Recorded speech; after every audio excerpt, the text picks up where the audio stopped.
할렐루야, 반갑습니다. 3월 25일 화요일 아침 묵상 시간입니다. 오늘 우리가 함께 묵상하실 말씀은 시편 101편 1절부터 8절까지 말씀입니다. 우리 함께 한 절씩 보도록 하겠습니다. 주님, 주님의 사랑과 정의를 노래하렵니다. 주님께 노래로 찬양 드리렵니다. 흠없는 길을 배워 깨달으렵니다. 언제 나에게로 오시렵니까? 나는 내 집에서 흠이 없는 마음으로 살렵니다. 불의한 일은 눈앞에 얼씬도 못하게 하렵니다. 거스르는 행위를 미워하고 그런 일에는 집착하지 않겠습니다. 구부러진 생각을 멀리하고 악한 일에는 함께 하지 않겠습니다. 숨어서 이웃을 헐뜯는 자는 침묵하게 만들고 눈이 높고 마음이 오만한 자는 그대로 두지 않으렵니다. 나는 이 땅에서 믿음직한 사람을 눈여겨보았다가 내 곁에 있게 하고 흔힘이 없이 사는 사람을 찾아서 나를 받들게 하렵니다. 속이는 자는 나의 집에서 살지 못하게 하며 거짓말하는 자는 내 앞에 서지 못하게 하렵니다. 이 땅의 모든 악인들에게 아침마다 입을 다물게 하고 사악한 자들을 모두 주님의 성에서 끊어버리겠습니다. 아멘. 오늘 우리가 함께 보신 이 101편 말씀은요, 작은 소제목이 달려 있습니다. 왕과 그의 약속이 그 소제목인데요. 이 시는 다윗이 쓴 시로서 왕위에 즉위하며 하나님께 드리는 다짐과 같은 시라고 여겨지고 있습니다. 이 시를 바라보는 여러 학자들은 통치자가 배워야 할 가장 이상적인 태도다라고 평가를 하기도 합니다. 우리는 이 시를 통하여서 우리의 인생이 어떻게 형성되어져야 되고 어떻게 살아가야 할지를 배워갈 수 있을 것 같습니다. 다윗은 이 시의 시작을 하나님을 향한 찬양과 고백으로 시작하고 있습니다. 다윗이 경험한 하나님의 이 신실하신 사랑과 공의를 노래하고 있는 것인데요. 다윗은 왕위에 오르기까지 수많은 역경들을 거쳐왔습니다. 특히 사울의 분노를 피하여서 요리조리 도망다녔던 그 모든 시간들 속에서 그는 많은 어려움들을 겪기도 했지만 동시에 그 시간 안에 하나님의 사랑을 경험하기도 했음을 우리는 알 수 있습니다. 결국 하나님의 명령과 뜻대로 이루어지고 있는 이 즉위의 모습, 자신이 왕위에 즉위하는 이 자리에서 결국 하나님의 정의가 실현되었다라는 것을 깨닫고 노래할 수 있었던 것입니다. 다윗의 이런 고백이 그간 자신과 함께 하신 하나님을 추억하며 그의 성품을 노래한다라는 것이 오늘 본문의 첫 메시지입니다. 이제 다윗은 하나님을 향해 질문과 고백 그리고 다짐으로 이 시를 이어가게 됩니다. 먼저 하나님 앞에 흠없는 길을 배워 깨닫겠다라는 다짐을 하고 있는데요. 이 표현을 다른 번역본에서 보면 흠이 없는 삶을 살도록 하겠습니다라는 표현으로 이루어져 있습니다. 사실 흠이 없이 살아갈 수 있는 사람은 아무도 없겠죠.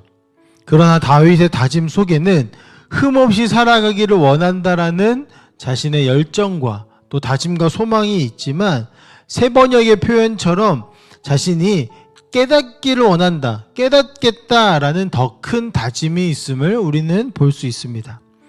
다윗이 흠없는 길을 배우고 깨달을 수 있는 방법을 하나님 앞에 요청하며 이 시가 이어지는데요. 바로 하나님, 언제 나에게 오시겠습니까? 하는 질문입니다. 다시 말해 하나님께서 나에게 오셔야지만, 내가 하나님과 함께 해야지만 흠이 없는 길을 배울 수 있고 깨달을 수 있고 그렇게 되어야지만 내가 그 길을, 그런 삶을 살아갈 수 있습니다 라는 다짐이며 고백인 것입니다. 왜 그럴까요? 오직 하나님 한 분만이 흠이 없는 분이시고 오직 하나님 한 분만이 흠이 없는 길로 우리를 이끄실 수 있는 유일한 분이시기 때문입니다. 우리의 인생을 성화의 과정이라고 표현을 하는데, 흠이 없는 삶을 살아갈 수는 없지만 흠이 없는 삶을 향하여서 나아가기 때문에 우리는 성스럽게 변화한다. 거룩하게 변화하는 과정이다 해서 성화라는 표현을 합니다. 그런데 그 과정, 그 길을 걷기 위해서, 그리고 그 길의 끝에 다다르기 위해서는 절대적으로 하나님과 함께하는 삶이 없으면 안 되는 것이죠. 다윗이 하나님 언제 나에게 오시겠습니까? 라고 질문을 던지는 것처럼 우리는 하나님 앞에 끊임없이 하나님을 찾고 또 하나님을 만나야 할 것입니다. 다윗은 하나님 앞에 직접 나아갈 수 없었습니다. 예배를 드리고 제사를 드렸지만 직접 하나님 앞에 나아갈 수 없었습니다. 하지만 우리는요, 그리스도를 통하여서 하나님을 향하여 나아갈 수 있는 길이 이제 주어졌고, 또 우리 안에 계신 성령님으로 인하여서 하나님의 뜻을 분별하고 살아갈 수 있게 되어진 존재임을 잊지 않았으면 좋겠습니다. 그렇기 때문에 우리는 끊임없이 주님을 찾는 일을 멈추지 않아야 할 것이고, 그것만이 흠없는 길을 걸어갈 수 있는 유일한 방법임을 우리는 믿고 의지해야 할 것입니다. 그렇다면 다윗이 다짐하는 흠이 없는 이 길은 어떤 길일까요? 다윗은 3절부터 그 다짐을 더 구체적으로 하고 있는데, 먼저 불의한 일을 눈앞에서 얼씬도 못하겠다라고 표현하죠. 우리의 범죄는 다른 것보다 눈으로 보는 것을 인하여서 시작되어진다는 것입니다. 본다고 해서 그 일이 직접적으로 이루어지는 것은 아니죠. 하지만 보는 것이 시작이 되어져서 우리를 자극하고 넘어뜨리게 된다는 사실을 잊지 말아야 할 것입니다. 더불어 다윗은 눈앞에 얼씬도 하지 못하게 할 뿐만 아니라 하나님을 거스르는 일들을 미워하고 또 집착하지 않겠노라 다짐합니다. 눈앞에 보이는 것을 치워버릴 수는 있습니다. 하지만 그것이 계속 내 머릿속에 잔상으로 남고 내가 그것을 바라는, 사랑하는 마음들, 그리고 거기에 집착하는 마음들이 계속되어진다면 결국에는 보는 것을 넘어서서 나의 행동이 그렇게, 행동의 양식이 바뀌어질 수 있게 되겠죠. 그래서 다윗은 내 눈앞에 얼씬도 못하게 차단할 뿐만 아니라 내가 비록 보았다 할지라도 그것을 미워하고 또 집착하지 않겠다라는 다짐을 하는 것입니다. 더 나아가 구부러진 생각, 쉽게 말해 삐뚤어진 마음을 멀리하겠다라는 다짐 또한 마찬가지인데요. 이 4절의 말씀 속에 끊임없이 하나님을 찾고 바른 생각으로 채워갈 것을 다짐하는 것이 보여집니다. 실제로 다윗은 매일 하나님을 찾는 예배를 통하여서 그의 마음을 정결하게 채워갔고 바른 생각으로 채워나갔습니다. 또한 악한 일에는 함께하지 않겠다라는 고백이 그의 다짐으로 나타나는데요. 악한 일을 누군가 하고 있는 것을 볼 수 있고 그것이 이루어지고 있을 수 있지만 본인은 거기에 참여하지 않겠노라고, 나는 거룩하게 서 있겠노라고 하고 있는 것입니다. 이것이 두 가지 중요한 점을 우리에게 보여주고 있는데, 첫 번째로는 나는 하나님 앞에 거룩하고 정직하게 나를 지키겠다라는 것, 개인적인 어떠한 묵상일 수 있겠고요. 또 한 가지, 두 번째는 다윗은 왕으로서 서 있기 때문에 본인이 그곳에 참여하지 않는다라는 것은 결국에는 이스라엘 나라가 그 악한 일에 참여하지 않겠다라는 그 왕권을 가진 자로서의 다짐이요 고백일 수 있는 것입니다. 우리는 개인의 삶을 살아가고 있지만 동시에 가정을 이루고 또 우리 공동체를 이루며 살아가고 있습니다. 나 한 사람 악한 일에 서지 않는 것 매우 중요한 일이지만, 나를 포함한 우리 가족과 우리 공동체가 악한 일로 나아가지 않도록 내가 그 바운더리를 치고 그 자리로 나아가지 않도록 막는 역할도 우리는 해야 할 것입니다.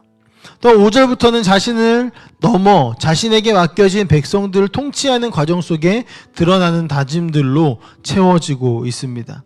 이렇게 다윗은 자신뿐만 아니라 자신에게 주어진 백성들을 하나님께로 끌고 나가야 될, 이끌어갈 의무와 책임이 있다라는 사실을 알고 있었습니다. 그렇기 때문에 그 공동체 안에서 악한 자들은 멀리하고 정직한 자를 자신에게 가까이 함으로써 자신뿐만 아니라 그 나라가, 그 국가가 거룩하게 살아가도록 했던 것입니다. 앞서 얘기했던 것처럼 사람은 홀로 거룩하게 살아갈 수 없습니다. 누군가에게 영향을 주고받으면서 살아가는 것입니다. 그렇기 때문에 내 주위를 거룩하게 해야 될 필요가 분명히 있는 것이죠. 나를 향해 영향을 끼치는 사람들 뿐만 아니라 내가 만나는 사람들을 향해서도 마찬가지일 것입니다. 이제 우리는 하나님 앞에서 우리의 삶을 돌아보고 거룩함을 지키며 살아가야 할 것입니다. 우리는 이 땅에서 하나님 나라를 확장하는 자들로 서 있습니다. 그렇다면 다윗과 같이 하나님의 공의를 실천하고 거룩한 삶을 살아가야 되지 않겠습니까? 오늘 이 말씀들이 우리 마음 가운데 새겨지며 우리도 하나님 앞에 거룩한 결단을 내리는 시간이 되었으면 좋겠습니다. 그리고 나서 우리가 이 결단을 한다고 해서 이루어질 수 없다라는 사실을 온전히 인정하고 주님께서 우리와 함께 해주시기를, 다윗이 주님 언제 나에게 오시겠습니까? 라고 질문하고 던지며 주님을 찾았듯이 우리의 인생 속에서 매일매일 매 순간순간마다 주님을 찾는 이 삶을 살아가셨으면 좋겠습니다. 함께 기도하겠습니다.